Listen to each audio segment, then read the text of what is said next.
Kemi Okinyodo studies police corruption. She says low salaries and a culture of impunity has led to this. Videos on local media show police officers inside people's cars demanding money. Settle us. Just give us 10,000 naira. The officer exhibits no shame. His victims reveal no surprise. This is the number of the ATM. This is the code. I don't have 25,000 naira. I don't have more than 2,000.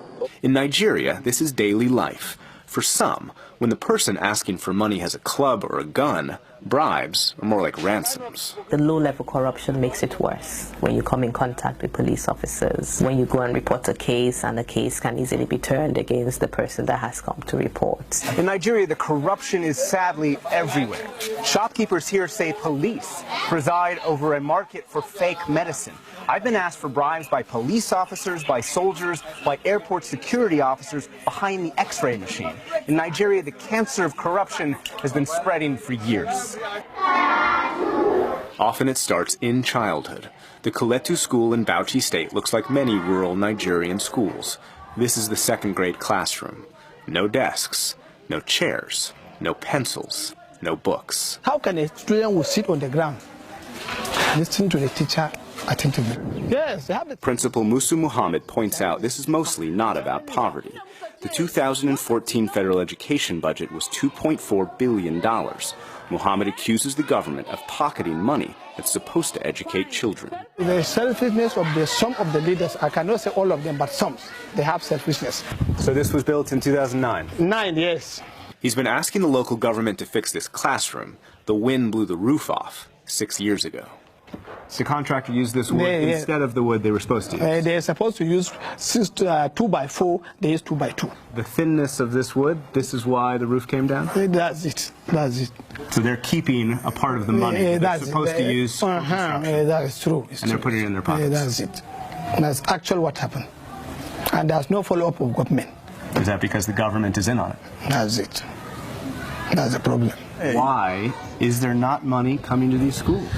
It's corruption from our leaders. Sylvester Yibis is a local human rights campaigner. He accuses government officials of theft. During their campaign, they will set all sorts of promises. When they come on board, they will do this, they will do that. But at the end of the day, they will lose our money to foreign countries. You might think a man who travels with people who call him king, who drives around with a police escort, and who rides in the back of a Rolls-Royce limo is a member of Nigeria's corrupt class. But Muhammadu Sanusi is one of Nigeria's most progressive voices. In Nigeria, there's no accountability at all. And that's why I think Nigerian corruption is worse than corruption in many parts of the world, because it's the worst type of corruption. It's stealing. Sanusi is the Emir of Kano, Nigeria's second highest Islamic authority. But he's most famous for what he did wearing a suit. We don't have development because vested interests continue to rape this country and continue to take the money out. That's a TEDx conference in 2013 when Sanusi was Nigeria's central bank governor. He accused former President Goodluck Jonathan, former Petroleum Minister Daisani Alison Madueke, and the federal government of looting $20 billion of the country's oil wealth. In response to his whistleblowing, he was fired. Frankly, I think $1 billion a month under Jonathan was about what we're losing. Nigeria is Africa's richest country because of oil, but the oil deals are as opaque as the oil being exported. U.S. and British officials told us Alison Madueke might have personally overseen the stealing of $6 billion, the most common method, awarding oil contracts to companies owned by friends. Basically, all it does is allows a group of people who themselves don't have any kind of operating background to pay $50 million, okay, for access to the crude oil in blocks valued at over $2 billion. And they just take the crude, ship it out, and don't return the money. And there is no trace of where the money has gone. The second way to steal was by literally making oil on ships disappear. We obtained this document that shows in February 2014, of 32 ships carrying Nigerian oil, 19, nearly 60%, didn't deliver the same amount of oil they picked up. Someone gets a contract to lift crude from the terminals to the refineries, and in between, that crude is stolen. still in the high seas. Alison Maduki's lawyer declined to speak to PBS NewsHour, but in London, where she's recovering from cancer treatment, she told a Nigerian journalist, quote, "How can 20 billion disappear?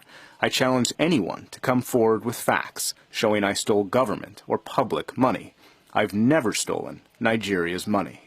If she goes to court and if she's jailed, for example, it sends a signal, I think, that there is a day of reckoning.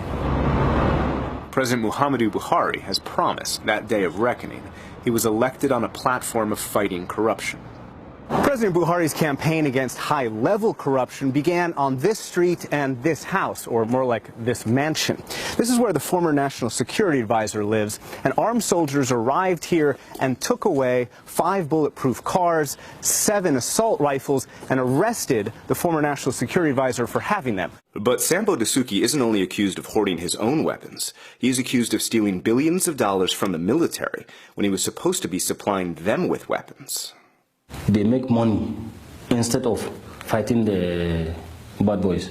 They are not giving us that money. That's the corruption now. This man is an active-duty Nigerian soldier.